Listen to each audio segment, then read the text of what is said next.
ఆవకాయ. ఈ ఆవకాయ రైస్‌ని సింపుల్‌గా ఎలా చేసుకోవాలో చూసేద్దాం రండి. ఇది లంచ్ బాక్స్‌లకి కూడా చాలా ఉపయోగపడుతుంది.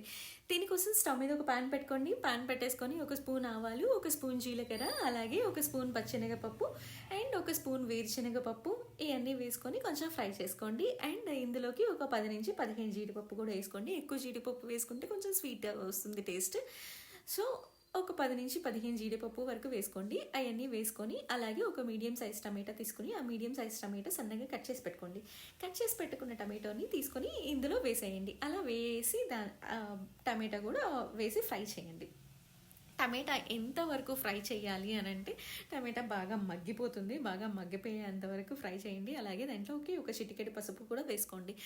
పసుపు వేయగానే తొందరగా మగ్గిపోతాయండి. అలా పసుపు అన్నీ అండ్ ఇందులోకి సాల్ట్ నేను చాలా లైట్గా వేసాను. ఎందుకంటే అందులో ఆవకాయ పచ్చడిలో ఆల్రెడీ సాల్ట్ ఉంటుంది కాబట్టి. అలాగే టమాటా మగ్గిపోయిన తర్వాత ఆవకాయ తీసుకొని ఫ్రై చేసుకోండి.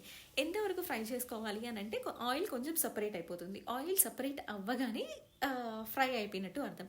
ఇందులోకి రైస్ మీరు ఎంత రైస్ అయితే తీసుకుంటారో ఆ రైస్ కావాలి అని అంటే కొంచెం తక్కువ రైస్ కలుపుకోండి. కొంచెం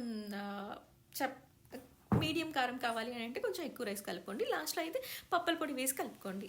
టేస్ట్ అనేది యాడ్ అవుతుంది. అంతేనండి, చాలా సింపుల్గా అయిపోతుంది. ఇది లంచ్ బాక్స్లకు కూడా బాగా ఉపయోగపడుతుంది. ట్రై చేసి కామెంట్ సెక్షన్లో మెన్షన్ చేయండి ఎలా ఉందో.